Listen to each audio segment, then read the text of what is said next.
Andrew, are you prepared to call Matt Klein? I'm so ready. Okay, let me go ahead and hit the dial technology, and let's call him up right now. Calling him up. Here we go. Pretty excited about this interview with Matt Klein. Matt Klein, welcome on to the Thrivetime show. My friend, you sound like you're looking terrific. How are things going in Denver? Caught me at a day where I was, if I let this beard and this hair go, my head gets very closely. It's out of proportion in about 3.5 days, so I got to keep this stuff trimmed. Well, Matt, on today's show, we're talking about denial and how dangerous it can be as a business owner to deny the facts and refuse to act, even once you've gathered the facts. Matt, what is your take on denial? Matt, are you there? Here for Matt Klein, DoorDash. Looking for Matt Klein. Matt? I'm looking for a Matt Klein here. I'm with DoorDash. Matt, are you there? Matt Klein. I'm with DoorDash. Matt, are you there? Your burrito's here, sir. Matt Klein. Matt, can you hear me? It's a chicken bowl. Your lunch is here. Not a beef bowl. Matt, did we lose you? I'm with DoorDash, Matt. Matt, are you okay? I'm with DoorDash. Are you? Where the crap is Matt Klein? Matt, are you there? There was someone yelling in the office over here, so I couldn't hear it. Oh, no problem. put you on mute for a second. But Some shows don't need a celebrity narrator to introduce the show, but this show does. 2 men, 8 kids, co-created by 2 different women, 13 multi-million-dollar businesses. Ladies and gentlemen, welcome to the Thrivetime Show. 3, 2, 1. Here we go. Started from the bottom, now we here. Started from the bottom, and we'll show you how to get here. Started from the bottom, now we here. We started from the bottom, now we here. Started from the bottom, now we here. Yes, and yes. Matty Klein is on the phone line. How are you, sir? I'm doing awesome. How are you guys?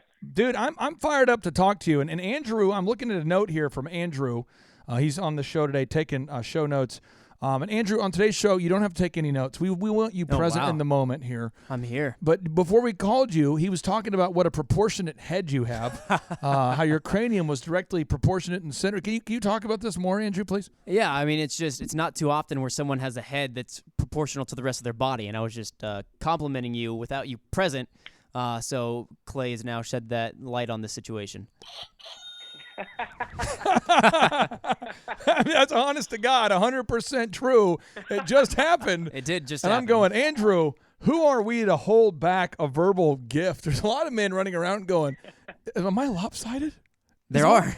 And Matt's not one of those men, so I just thought I'd bring it up. Okay. So now you caught me at a day where I was, if I let this beard and this hair go, my head gets very closely.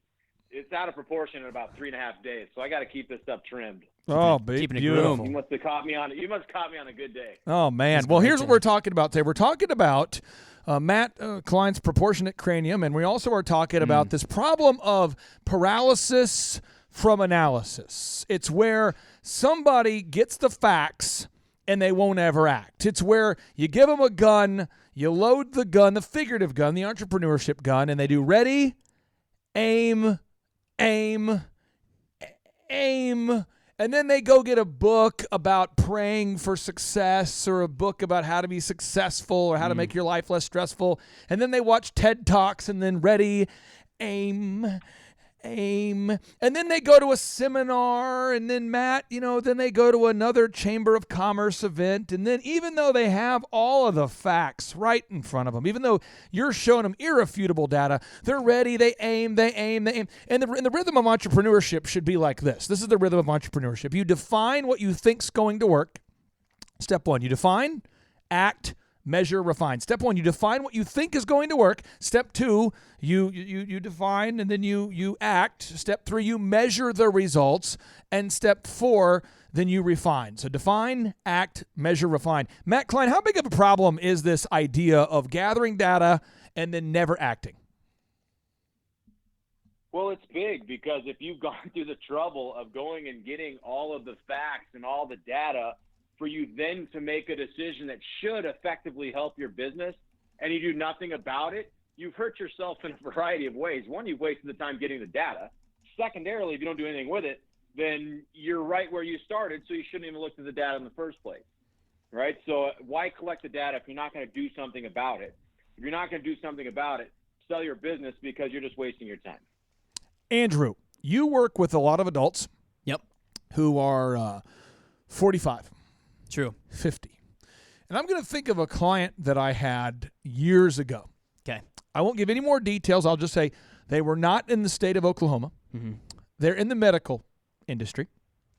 And every week I would tell this person, we have a weekly call at, say, 10 a.m. Yep. And every week this individual would be between 35 and 40 minutes late to the meeting. And every meeting, Matt, he would tell me that he couldn't find good staff. Every week, can't find good staff. And I would say, well, hey, it's really important for your weekly staff meeting that you're on time and that you do the following 3 activities every week. So 1, you need to do the group interview. 2, you need to have daily huddles.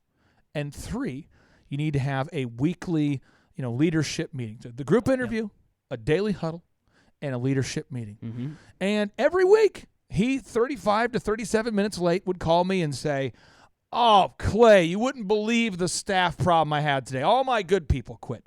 And then I would say, Matt, did you do your weekly group interview? And he would say, no, I got busy. I was very busy. Okay. Did you do the daily check-in calls? No, I didn't get a chance because all the employees quit. I got this problem.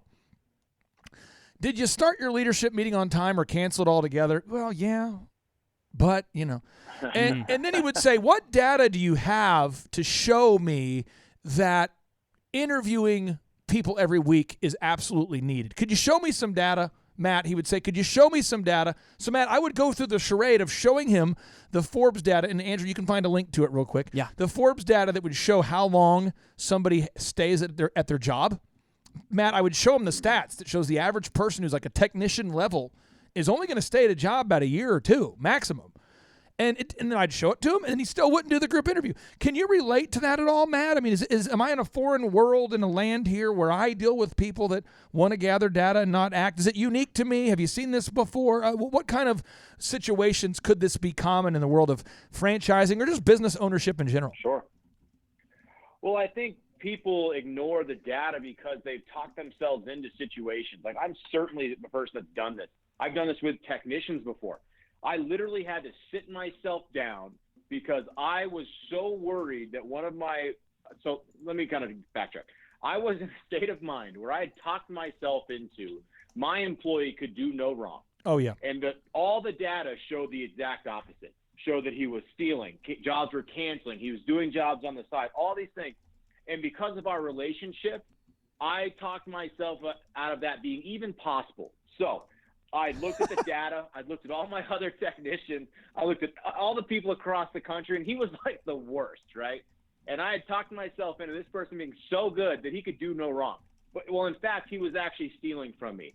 He was taking jobs and canceling them and he was doing all the things that are like clearly out of date, right? And so I actually had to go to my team here at OxyFresh and I say, you guys take all this data and come back to me and tell me exactly what's going on. I was going on the internet. I was looking to call like competitors to see if they were like booking jobs and canceling them. Like I was like out of my mind, right? Talk about paralysis by analysis. That was me. All I had to do was look at the information right in front of me and let that make the decision and then act and fire that person because that person is not there to help my business. In fact, but I didn't, right? So it took me a few months, which was a good learning thing for me. But then everyone in my office literally goes, are you stupid? Like, if you know the answer, you're just not letting yourself actually believe it. And so and so those things happen. It happens with our routing, right? People will overanalyze their routing to the point where they have 38 zones in a 5-square area, like a 5-mile area, where, so now they're actually hurting their business. Like, we can go through all sorts of scenarios, but there's one thing about follow the data, be able to collect it, use it to your advantage, and then make the managerial decisions that will help your business. Just the data does not lie. The and data you gotta let it help. does not lie. Andrew, what I want to do is I'm going to tee up a scenario that I have experienced having coached clients since 2007. My whole thing is we don't want more than 160 clients. And Matt, you got a chance to meet probably a third of them at the workshop, you know? So I'm not in a growth phase, if that makes any sense. I'm not trying to. Now at OxyFresh, I mean, you guys have 400 locations and you guys are growing. So your situation's a little bit different. Mine, I've kind of got to a place where all my clients are very doable, executable, action-driven people. I don't have to sit there and argue with my clients. They do their stuff. But I have some stories from back in the past, and I'm going to bring them up. And Andrew, you can tell me if you can ever relate to this or have seen this kind of thing. Yeah. One is it's a client who won't install call recording because they don't want to know what their people are actually saying. And then there are people that they don't want to know, the people that they don't want to know, Matt, what they're saying. They don't want to know what the person is saying who answers the phone because that person is their son, or that person is their daughter, or that person is their best friend from college. So the person answering their phone, the person causing them poverty, is their closest of kin. Have you ever seen this situation, Andrew? Oh, yeah. No, it happens quite often, and it's something people try to avoid is the hard conversations. The hard conversations are super important to have, and something like that, you want to have it before you even get to that spot. So you want to have the conversations before you need to have the hard conversations. So this is something that I see very often. Often? Very often. Matt, have you ever been screwed by somebody that you know and liked? Oh, yeah. Many times, actually. Oh. I don't go down the friends and family route because by nature, if you're a good, kind-hearted family person, you're going to give them the benefit of the doubt, and that is it is a tough situation all the way around, and I've certainly been burned by it. So call recording is the first area where I find people, they don't want to get the data. And if they get the data, they don't want to listen to the calls because then they would actually have to know. So people just, they don't, at OxyFresh, Matt, if you guys didn't listen to the calls, what would happen? It would be very hard for us to we wouldn't have the ability to actually, have any backing to any conversation that was out of the norm, right? So if a customer says, hey, I actually asked for 10 rooms, and we're like, well, the quote says 5, right? We wouldn't have any backing to say, well, you didn't, right? So it allows us to actually have real data for the technician in the home to say, actually, we record our calls. Let me make sure that I'm not wrong. And so we shut that problem down right there before it becomes a situation where your company is being taken advantage of. Or we can go in there if we don't record calls and there's any mistake that's ever on the phone, which happens, right? We're talking about people talking to people. There's mistakes. There's actually times where you might put a 7 instead of a 4 into an address. If you don't have the ability to go and just look at that, then you're making it hard on the customer, doing callbacks. But we can just listen to them, make sure all the information's right where it needs to be, make sure the information that goes to the technician that's doing the job is appropriate. You just eliminate so many possibilities that could go wrong if you don't record calls. You can't train. You can't do any type of managerial upgrades to your business if you don't know what you're actually managing. And Andrew, it gets worse. It gets worse. We're talking about this whole idea of analysis through paralysis through analysis. This idea of fighting through this paralysis that many entrepreneurs have. They either they don't want to act. They get all the data. They just keep gathering data. And they don't want to act, or they don't want to look at the data at all. Yep. I have found that business owners don't want to track their numbers. Period. Yep. Something as simple as, how many Google reviews did you guys get this week? Matt, I'm sure you've never seen this before. I've seen this with doctors and dentists. I know that nobody within the OxyFresh system would ever do this. This is just doctors, dentists, and lawyers, and people that are no longer my current clients. These people, they don't want to track how many reviews they get this week. The ones who don't win don't want to track. The winners do want to record their calls. The winners want to record their calls. The whiners do not. The winners want to track their numbers, and the whiners do not. Matt, why do people not want to track how many reviews their team got or didn't get? I think denial is a huge part of bad businesses, right? I think it's easier to not know one of your employees that you think is awesome actually isn't awesome. It might suck to go through the process of trying to evaluate your business and maybe implement some change that down the road is going to happen, but at the moment it's going to be painful, right? I think denial of those types of things just like you guys just mentioned, right? You don't want to listen to your son's call or your family member's call because you know they might not be great. Right. And if you listen to it, then you have to act. If you just completely ignore it, then you can just, claim ignorance. You don't have to do anything about it. But those types of things, as they linger, right, and as your company grows, then that person is probably going to train other people in very bad behavior. Then you get into a situation where you can't go back, right? You are so far beyond because whoever's training the other people are doing it wrong, and you never nipped it right in the beginning. So now you're in a very bad problem. I mean, you have to at least look at the data and know. If you don't want to do anything about it, you're just admitting failure, and you're okay with that. But if you're going to ignore everything in your business, you should probably go get a job. Oh, man. Matt, you just said this. I think, did you just say denial is not just a river in Egypt? Denial is not just a river in Egypt? It is not just a river in Egypt. It is a major problem in small business.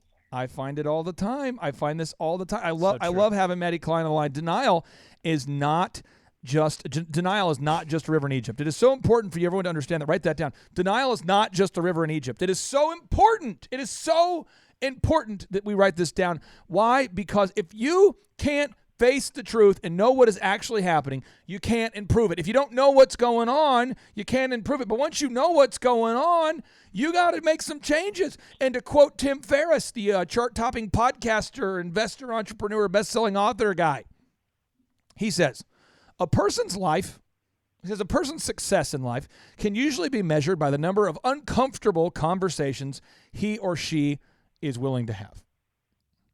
So what I'm going to do is I'm going to have an uncomfortable conversation with some listeners out there right now, and hopefully we work through this together. I am not an entertainer. So this show is to help you grow your compensation. This show is not a show just to learn general education.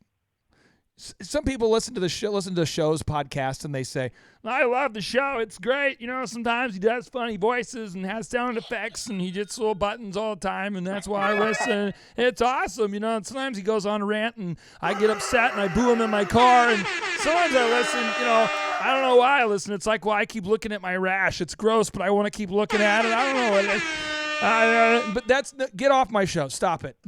What you need to do is, if you're going to listen to the show, implement. That's why at our conference, Matt, you saw, how many people did you see get up there and share how they doubled the size of their business? What did you see? A dozen people, half a dozen people? I mean, you saw them, Matt. Oh, at least. And actually, the nice thing was I talked to people that weren't even on stage that were, it was just an environment where people wanted to succeed. Right? No one was there trying to, oh my gosh. No one was there not looking for tips to implement. It was a pretty amazing environment where everyone was pretty much on the same page. On trying to better their current business situation. Shaw Homes, I talked to them. I know you saw them speak at the conference. They've been a long-time client. I started working with them 4 years ago almost, and they've grown from, or 3.5 years, they've grown from $37 million of sales annually to $81 million last year. And January is the slowest month of the year. Last January, they did just under $3 million of sales, and they are now over $12 million of sales for this January. These homeboys implement everything. Let me tell you what. Andrew, do they want to hear their calls at Shaw Homes? Oh, every day. We listen to the calls every day. Every day. Every day. Now, business owners who are successful want to track their numbers. They want to. Now, 3, business owners who are successful want to track their conversion percentage. Matt, why would you want to know if your technicians are going to 10 houses? If you have 10 technicians, they all go to 10 houses. Why would you want to know who converts the most, upsells, who has the most? Why would you want to know those kind of numbers, man? Yeah, this one's a no-brainer to me, and this one gets lost in the shuffle a lot. I mean, just because you're going and doing jobs doesn't mean you're successful, right? You need to be able to understand where your bottom line is, because if one technician costs you $20 to go do a $100 job and another technician costs you $70 to go do another job because either behavior or the fact that they're not actually doing the jobs right, or they're overusing product, or they're stealing from you. If you don't know those things, behaviors in your business will take you to a point where every technician is costing $70 to do a $100 job, right? You need to understand your numbers in a way where you can actually see the bottom line. behaviors will create a bottom line that are either really good for you or really bad, right? Things like time management skills, things like managing your marketing budget, things like going out and making sure that you know how much product is being used per technician will actually allow you at the end of the year to put more money in your pocket. If you don't have those things locked down, you are guessing. There's never been a successful large business that used guessing as a skill. You know, Matt, there's this controversial book that some people read from time to time known as the Bible, and you don't have to be a Christian to listen to this show, but I do like to quote certain Bible stories because I feel like they demonstrate certain ageless principles. And there's one part of the Bible where Jesus talks in the Bible about Jesus flipping the tables. It's Matthew chapter 21, verses 12 through 13. And it says, Jesus entered into the temple courts and drove out all who were buying and selling there. Essentially, just backstory, Jesus didn't want people turning the church into a place where you could buy your way to heaven. He didn't want you selling stuff there. So it says, Jesus entered the temple courts and drove out all who were buying and selling there. He overturned the tables of the money changers and the benches of those selling doves. It is written, he said to them, my house will be called a house of prayer, but you are making it a den of robbers. Now, I was reading that verse, true story. I was reading that verse, and Andrew, this is kind of right before I met you. Mm-hmm. Yep. And we had a meeting, and in the meeting, we like to track, when I ran this particular photography company. Matt, you're getting married soon, right? When are you getting married? July 19th. Did you already book a wedding photographer? Those are questions I cannot answer. Okay. Well, what happens is if you're a wonderful bride-to-be here, if she booked a photographer, according to the knot.com, the average wedding photographer takes right now between 3 months and 6 months to get the bride her wedding photos back. That's crazy. That is very crazy. But we had a thing at Andrew at Epic. How long was our deadline that we would promise to people like Matt Klein? Turnaround. Owned it. Yeah, turnaround is 2 weeks. 2 weeks, Matt. Matt, does that sound fair? 2 weeks? That sounds fair. So if I told you 2 weeks, when would you expect it? I mean, if I told you, hey, we'll get back to you 2 weeks. When you get back from the honeymoon, we'll have it within 2 weeks. What would you expect? Well, I'd hope that you try to go above and beyond and get it to me before 2 weeks. But 2 weeks, if you said 2 weeks, I'd expect at least 2 weeks. Okay, so here we go. So we had a meeting, and this is a true story. And I don't feel bad about this story, by the way, Thrive Nation. This was only about 10 years ago, so I don't feel bad about this. I feel good about this. Yeah. So I was reading this Bible verse about flipping tables, and I thought, well, what's the equivalent of flipping tables? And Kendall, our videographer, he's been around editors and photography people. And Matt, have you ever worked around a lot of creative people? I have. They have a lot of accoutrements. If you can, Kendall, film the man cave real quick. A lot of accoutrements. Like they have like prized possessions, like a mug from a town they went to, Matt, or they'll have like a framed picture, They have like quotes that say blessed. Matt, you can picture these people, right? They wear hats that are recycled and knitted, And I said, guys, we promised the brides a 2-week turnaround time, and last week, all of you mailed the photos out late. And they go, no, we put them in the mail on the day of, but they just didn't get it until 4 days after. I'm like, no. So next week, what's going to happen is if you send the photos late, if you send them late, 2 things are going to happen because it's in your pay scale. One is you get paid half as much as you used to get paid. So you get paid $200 to edit someone's wedding photos for Matt, it's about 8 hours of work. But if you don't do it on time, I'm going to pay you minimum wage. So you're going to make like, $7.25 an hour versus $200 for 8 hours. So you're going from like $30 an hour to $7 an hour. But not only that, I'm going to break your most important possessions. And they said, you're going to break them? I said, no, yeah, whatever that is you have, that mug. I mean, where'd you get that mug? And it's like, I got it from Italy. Is it important to you? Oh, yeah. Well, weddings are important. Brides, Andrew, wedding photos are important to brides. Oh, very important, yeah. And the bride's paying us. Yes. And I just got chewed out from a bride, and I had to apologize. It's my fault. I own the company, and I had to give her a partial refund. We only make a 20% profit margin. I had to refund all of that back. And somebody's wedding photos are pretty important to them. And somebody's daughter got married, so that's probably important to them. And somebody's girlfriend is now their wife. These are all important things. So if you are late on your photos next week, I'm going to cut your pay down to minimum wage, but I'm also going to break everything that you value. And they're going, oh, my gosh. Oh, no. And so the next week came, true story, and Matt, they were late. Now, Matt is a manager man. and as a as a manager and as a guy who's level-headed, what do you think that I should have done at that moment? Now, again, just tell me, Monday morning quarterback, you're a level-headed guy. You have a very proportional head. What would you have done at that moment? What would you do right then? Level-headed made sense right there. I guess if you're a man of your word, you gotta kind of break some stuff. So here's what I did. I decided to be a liar. And I said, guys, here's the deal. I'm dropping all your pay to minimum wage last week. I'm not going to break your stuff because I'm a kind guy. I guess a dishonest guy, but a kind guy. But next week, as the sweet Lord above is my sanctimonious witness, I shall break the things like the Jesus flipped the tables, and I'm not going to feel bad. So the next week came. Oh, Matt. They're late. Oh, no. So this one young lady, nice lady, I said, hey, this mug of yours, it's a great mug. You like this mug? I like this mug. You like the mug? I like the mug. I think it's a great mug we have here. And I broke it. And she's like, oh, my God. I went, oh, no. What else do you got? Is this a wedding photo? Is that what this is? Ooh. Do we have one here? Broke it. Oh, is this? And they're like, get out of here. And they all ran out with their crap. Now, what's interesting is the people who stayed were on time. And they were like, ooh. And Andrew, do you remember what it was like working in a culture where you had to be on time? Yeah. What's that like? It's great because all your peers and people you're working with are also on time because you've weeded out all the late people. And now, it's what great happens when environment. you change the culture? Not that other companies, what happens when you change the culture where you get rid of that and you say, hey, everybody, you're all making the same amount of money, even if you're late? What could hypothetically happen? The business would probably not exist anymore. You'd go out of business because it would become the new normal. You lower your standards, so the new normal becomes being late all of the time. So a happier story. You worked at Chick-fil-A. I did. Yep. Chick-fil-A. If you go to Chick-fil-A, Matt, do you have a Chick-fil-A in Denver? Oh, yeah, bunch of them. You ever notice how like Chick-fil-A is always busy? They always have a big line around the door, and then Popeye's Huge. chicken is always confused and scared when a customer shows up. Yeah. Popeye's the chicken tastes great. Yeah. It's just like they're It's not always bad.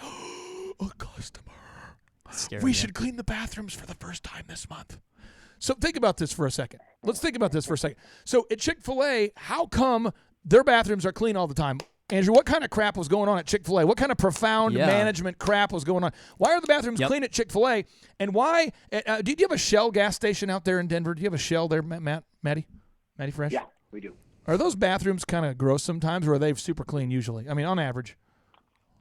I wish I could give you. I don't stop. I don't know the last time. Why don't you get yourself a tetanus shot and run on in there? Run over and Okay, but seriously. touch everything. So let's talk about this for a second. So, Andrew, why were things done properly at Chick-fil-A and places like Quick Trip convenience stores, and why can they not figure it out at Shell? So at Chick-fil-A, the way it worked is you have a checklist that gets done every morning, before noontime, before the rush comes in at 2 o'clock. Then you have one later in the evening. Then you have one at close. So it is on the checklist to literally wash the floors every single night, to wipe down, and it's on a checklist in the bathroom at the Chick-fil-A. It's in there, and it's like line item, how to clean the tile, how to clean the toilet, how to clean everything, the sink, how to clean the mirror. The bathrooms are always so clean because, one, there's a checklist, you have to follow it or you don't work there anymore. And two, I mean, they staff someone all the time to keep that clean. It is a priority to them. They see that it is valuable, and they see that they have that standard, and so they have someone someone on staff to keep the dining room clean, keep the bathroom clean, follow the checklists. And now I want to ask you this, Matt, and you make the ethics call on this. I was working with a church many, many years ago. Okay, not in Tulsa. And Matt, the church service is supposed to start like at 10 a.m. And they would always start about 10:20. And the next service is at 12. And therefore, the first service never ended till about 12:20. And every week, about 500 people who were there for the second service would run into 500 people who were there from the first service. And the praise and worship leader couldn't actually sing, but he was up there. And they wanted me to help them grow the church. And I'm like, well, guys, have you watched the praise and worship service recently? And they go, well, yeah, why? And I said, it's bad. It's a bad thing. It's not good. You know. And then, have you noticed church starts late? Well, yeah. But Clay, they're volunteers. They can't fire them. But yet at Life Church, one of the fastest growing churches in America with 30-some-odd locations, they're not going to let you work there anymore if you're consistently late. Matt, I think it's mean I think it's mean to your customers to allow jackassery. Do you agree with that, or do you disagree that it's wrong, that it's a mean thing to have to keep hiring bad employees who provide bad service for your good-paying customers? Well, I think it's not very trustworthy. If you have people go out of their way to come to your establishment, you tell them it's going to start at noon and it starts at 12:20.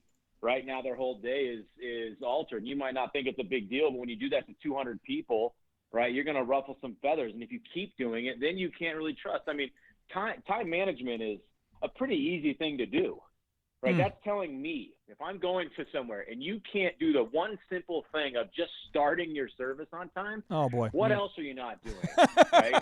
Yeah. And that's the one thing you actually can do very simply by just managing the moment you get out of bed. Now, this is interesting, is that with this same church, at Life Church and big churches that grow, they always track how many people actually attended. They would never want to know the number. So every week they're like, well, I couldn't really tell. I'm like, just take a photo, count the empty seats. Yep. And you got people with MBAs and degrees from fancy Christian schools going, I can't figure out the attendance. It's hard for me to, And then point 4, good business owners, they want to track employee attendance. Who's on time and who's not on time. Bad business owners don't want to track that. Matt, why would a bad business owner not want to keep track of how many times an employee or leader in the company did not show up? Well, because then they have to do something about it. Now it's a task that they have to do to make their business better. Again, if you're ignorant to it or you don't want to deal with it or you literally just deny the fact it's happening, you can justify not making decisions on it. Oh. Right? It's easy for you to do it at that point. Think about this for a second there, Thrive Nation. Think about this for a second. Do we track employee attendance? Matt, were you, Andrew, in the meeting with me recently where I asked the question if this person was at the meeting at least half the time? Were you at that meeting for Elephant in the Room when I did this? This was like a week ago. In the all staff? No, it was just the Elephant meeting. No, I wasn't in there. Your wife was. My wife was. And I said, hey, this person, are they at work at least half of the time? And your wife looks at me. Everyone looks at me and goes, because this person who has great branding, Matt, you know how there's a beautiful person, a happy person, a great guy, beautiful lady, great branding. They're like a squirrel. It's like a rat with good branding. They're just a squirrely person. And they run around, and everyone likes them, but they literally only come to work 45% of the time. Have you ever seen this phenomenon, Matt, the pretty people that get hall passes? I certainly have.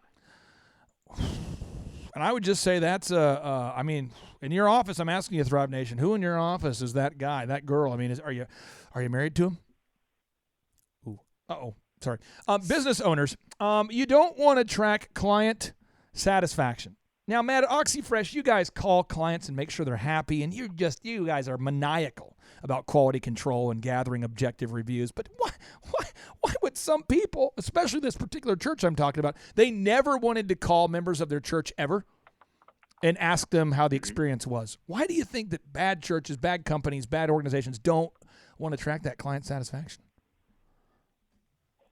Same reason. I mean, if you are not interested in knowing what your customers are saying about your business, you either already know the answer and that it sucks, or you are so detached from that business, you don't know that it sucks. Both of those are equally bad, by the way, because the end of that conversation is always, it sucks, right? And then you got to fix it. So true. But I think more often than not, people know what their current situation is. Yes. They just literally don't want to deal with it.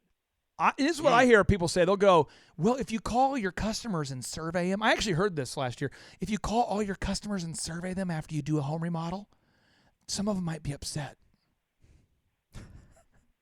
What? I mean, just you should probably call them then. the logic of that. Now, okay, there's three more areas I want to tackle here about, again, this idea. Denial is not just a river in Egypt. How to avoid paralysis by overanalysis and just flat out denial. People don't want to know the taxes they owe. Matt, my wife runs around all the time. You've met my wife. My wife loves paying taxes. Every time she pays off the taxes, Andrew, you've seen this. She runs around the office talking about how we just bought like 1/30th of a nuclear missile cone or something, or how we helped build a road, or how we paid for a library. She's always like, we just paid the taxes. Oh, yes. Great American. Estimated quarterly. Done. We might have overpaid. And I'm like, what do you mean we might have overpaid? And they're like, why would you say that? Well, baby, because that way we don't owe anything. And I'm like, You. That's why we have her in accounting. Yep. Matt, why would someone not want to know the taxes owed? I mean, woo. Well, it's probably because they didn't save to pay for their taxes. Oh, boy. Well, I tell you what, there's a button for that. We just hit that button right there, and then you get yourself about 8 beers and drink them before noon and hit this button over and over, and don't worry about those taxes. Matt, Andrew's actually seen this. You've been in meetings, Andrew, with people in the past who have told you, hey, by the way, I haven't paid taxes in like 2 years. Have you seen this? Am I making this up? No, I have definitely seen this. They just don't do it. It's something that it's another action item to do. It's another problem, and it's one of those things where it's like, oh, we'll tuck it away. We'll just forget about it, and they'll tuck it away. It'll go away, and then it just keeps getting bigger and bigger. You can tuck it away, but you're still a dude. That's what I always say. I'm just messing with you. Whoa. Andrew, why did you say that? Sorry, I put the wrong cue card up. Okay. Nice. Matt Klein. Here we go. So, business owners that don't want to track accounts receivable. Business owners that don't want to track accounts receivable. Good. Why would they not want to track accounts? I gotta just let that happen. Why would they not want to track the money that's owed to them? That one I don't know. You just hate yourself at that point? You just hate money, yeah. Oh, man, okay. Well, I mean, I guess, you don't want to pay the taxes on the money that you collect. I mean, it's a bizarre idea. I don't understand. It's another hard conversation, and people just avoid hard conversations. It's a phone call that you have to make of, hey, can you pay me that money? And people don't want to do that because they're afraid of the rejection that comes with it. I like sharing stories about clients that are so far in the past you can't guess who they are because people can learn from it. But, I mean, it's so common. There's one particular situation back in the day. I worked with a female entrepreneur, and her husband was in charge of bookkeeping. Matt, can you relate to this story? Have you ever seen somebody like this where their significant other does the accounting? Have you ever seen this? Yes, and I usually don't like it. So in this particular case, she is a doctor, and she brings in the money. I mean, we're talking next level. We'll say it's one of these professions, one of these niches where you can make, $250,000, $750,000 a year. He is in charge of accounting. Now, when it gets called to my attention, he says, hey, Clay, I just want you to know I'm in kind of a tight spot. I said, what do you mean? You're having like the best sales year ever. You tripled your size, doubled your size. I mean, you're growing every month. You're either tripling or doubling year over. We maniacally track the gross revenue. We track what's going on. He says, she says, the entrepreneur says, he is my husband's in charge of accounting, and I think he hasn't collected money this year. This year, Matt. During the entirety of the year. And Andrew, I hate these situations because they're kind of common. They are, yeah. But what's the most amount of money you've seen that a client is owed before somebody hit the panic button, mainly you, and said, whoa. You got to collect that money, homie. Oh, yeah. I believe that number was around $630,000. And then I asked who's collecting. And, oh, my gosh. No one was. No one was billing or collecting. Matt, why? I mean, I've seen this. I mean, people, they're making the choice to die by unpaid invoices. Matt, can that be something that can get away from you with an OxyFresh if you're not careful? Well, I mean, you do own the business. I mean, it is your duty to collect payment from the customer. What? Right? I mean, if you don't have it in you to take the extra step to get paid from your customers, I really think you shouldn't be a franchise owner. That one is tough for me because you've gone through all the process. You've paid all the stuff to actually go into someone's home with the insurance and the marketing to get there. You've trained your employees. They've got the ability to do the job. You go and do it, and they give you the thumbs up, and then you don't take payment for it. I mean, I don't know what scenario that makes sense to anybody. It's so weird. And weird. And then the justification's always, I don't want to upset them. Mm. Are you kidding me? I mean, imagine how that would work. They've already agreed to go there. I mean, imagine how that would work if if we went into like Chick-fil-A today or Whole Foods. I go into Chick-fil-A. I go in there. Hey, I want a 6. What kind of things can I get? A 10-piece chicken? You get a 8-count nugget. 8-count nugget. There you go. And they say it's like $7.55 or something. And I go, oh, okay. can I pay later? And they go, yeah, like right now or in a second from now, which is technically later than now. But can I pay? I mean, could you invoice me? And you go, well, Clay, obviously restaurants, that doesn't make sense. Well, why does that make sense if you're like a title guy? I see this with doctors all the time. It's crazy. So many of my doctors are great. Dr. Breck is a great client. Just, yes, love that guy.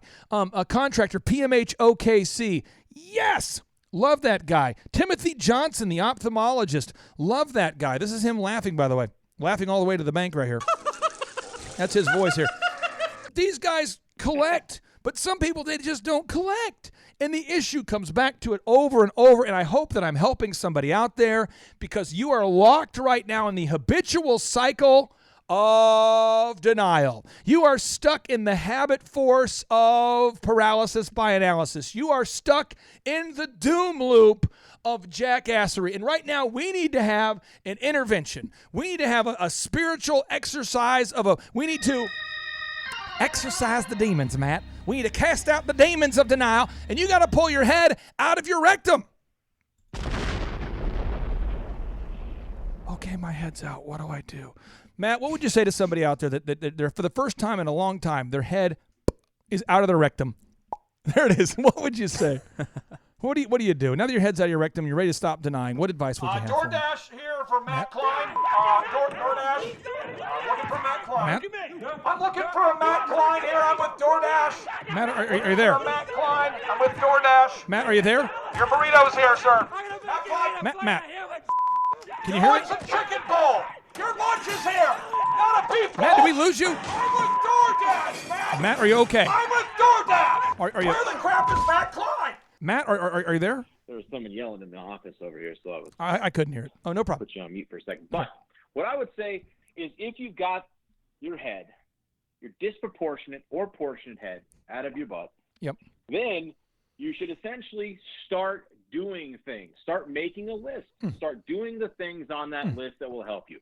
And maybe you should listen to this podcast one more time and write down the list of things that we talked about. That would be a good start, right? And I would certainly start with the fact that if you have money out there, go collect that first, and then potentially utilize that to grow your business.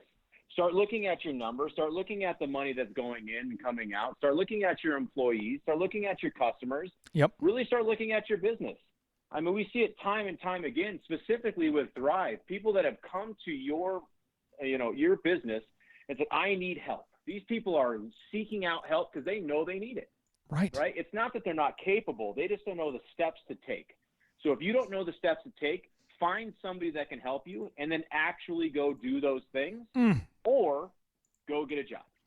And there's really only two options. There's a soundtrack I want to kind of sing along to a little bit. This is the song that will be sang to your face when you're getting screwed. Because remember, 75% of U.S. employees steal from the workplace, according to CBS News. 75%. 78% of men surveyed by the Washington Post are cheating on their current partner. 78. It's a big number. 85% of employees are lying on their resumes. Here's the soundtrack. This is what the person, Andrew, this is the song the person's going to sing right to your face when they're stealing from you. They're going to go, "You're just too good to be true. Matt, can't take my eyes off of you. You'd be like heaven to touch. I want to hold you so much." And you're like, and you're going, this person loves me. I need you, baby. And you're going, this person loves me. This is my guy. You're my ace. You're my homie. You're my dude. And that's the person who usually is going to be able to screw you because you're denying it. You're turning a blind eye to the facts, Matt. It happened to you. It's happened to me. And all I wanted to do on today's show was set the listeners free. Denial's not just a river in Egypt. You got to avoid paralysis by overanalysis and denial. And I cannot deny it, Matt. Your hair is so proportional. Your head is so proportional. And if you're out there thinking about checking out an OxyFresh, what you got to do, these are the steps. I got 3 steps. 1, you go to thrivetimeshow.com/OxyFresh. thrivetimeshow.com/OxyFresh. OXI-fresh. thrivetimeshow.com/OxyFresh. You fill out the form, and just kind of flirt with the idea of escaping from the norm. And then you're going to get a call from Mike, Matt, Andy, somebody up there at OxyFresh will call you. And then what happens, Matt? After you, when you call them, what do you do next? Yeah, we're going to get into it right away. We're going to understand you as a person, what you're looking to accomplish, what your goals are, what your expectations are, what your background is, what your skill sets are. And then we're going to see if that's a good fit for OxyFresh and if OxyFresh is a good fit for you. And it's going to be a combination of many calls, many document sharing sessions, right? Going through mapping software. We're going to get to the whole bottom to where you feel comfortable saying, Matt, Andy, Mike, we'd love to come out and see you guys and meet the rest of the team and really lock this in to see if this is a good option. And if somebody does end up saying, I think it's a good option, then they fly out to Denver, right, for a discovery day. If you like them, they like you. They fly out. What do they take? 2 days? Do they spend 2 days with you? Do they spend 2 months with you? How long do they have to be there in Denver? How long do they want to be in Denver to check out the OxyFresh experience? Sure. Well, there is two ways you can go about that. There's some people that know beforehand, like before they make that decision, that this is the business for me. They're going to come out for 4 or 5 days.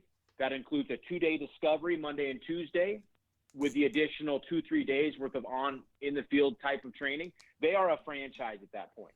There's also the option of coming for 2 days, just exploratory, going back home, evaluating your trip, evaluating maybe some potential other options, and then making your decision. If you do that, then you would come back out at some point for the additional training. Either option is completely up to you. And how much money am I going to be out? How many mega points do I have to give you? How much money do I have to pay you to buy an OxyFresh? So there's 38,900 mega points to start. That's your initial investment. Okay. That includes your equipment, product, training in Denver, plus the protected territory. Best practice after you become a franchise and the training and all that.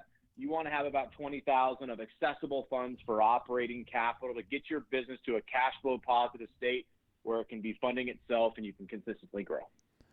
I tell you what, Thrive Nation, if you're trying to figure out, hey, I want to be an entrepreneur, but what should I do? I mean, what can I do? That's a great way. Don't you have a guy right now in Lubbock, Texas, who's not even 25 years old, who's running an OxyFresh? Am I making that up? Yep, he's a college student. He's our youngest franchisee. He's a very driven young man. Yeah. He is really setting the standard. If anybody can bring his kind of effort and enthusiasm, they will absolutely be successful. Age is just a number for him. He is really he is turning the tide, if you will. Age is just a number in a good way, not in an R. Kelly kind of way. It's a good way for him. It's a good way. In business ownership for him, he's turning everything opposite, right? I mean, he's taking things, he's following the path, he's bringing more effort. I mean, he's in college right now, going to classes and running a very successful business. I think he's a pretty special person. I think I'm going to end on a capstone thought here before we say boom. Maybe a quote we should put on a shirt. You can tuck it, but you're still a dude. You can tuck it, but you're still a dude. Wow. All right, Matt, I appreciate you. All right. You take care, my friend. I gotta think about that one. All right, guys, have an awesome rest of your week. I really appreciate the time. Everyone out there, be awesome. Take care. And now, without any further ado, 3, 2, 1, boom! What if you could gain access to download each and every book that I've ever written for free? Well, that'd be terrible, because I don't like you. Okay, we're making a big assumption here. But assuming that you do like me and you like the Thrivetime Show, you can now go to thrivetimeshow.com /free-resources. That's thrivetimeshow.com /free-resources to download each and every book that I've ever written for free. You can download the ebook version of each and every book that I've ever written for free. Clay, I just want to chime in here real quick. I don't like you or capitalism. I feel like we should all get free stuff. Well, I am in the process of explaining where you can get free stuff. And you can now also download all the helpful infographics. There's infographics on Firing 101, the perfect hiring system, the principles from Ray Dalio, Internet Marketing 101, the Lead Bin Management System, Managing Humans 101, Logo Creation 101, Why Google Loves WordPress, Time Management 101. We also have an incredible infographic about the importance of calling your leads often, because the average person no longer answers their phone unless they are called multiple times and unless they receive a text from you. We also have the importance of file nomenclature 101, sales lead conversion 101, and much, much more. And it's all available for you to download for free right now by going to thrivetimeshow.com. Are you suggesting that I should have to move my body? Yes. This is for free. Isn't there a way you could just beam it? I mean, why do I have to move my body? Because typing causes me anxiety. Whatever. Which is why I would never go to thrivetimeshow.com. Come on. /free-resources. I would never go to thrivetimeshow.com /free-resources. All right, let me clarify. If you have the capacity to move your fingers, go to thrivetimeshow.com /free-resources to download an ebook version of every single Amazon best-selling book I've ever written and all the infographics that have the power to change your life.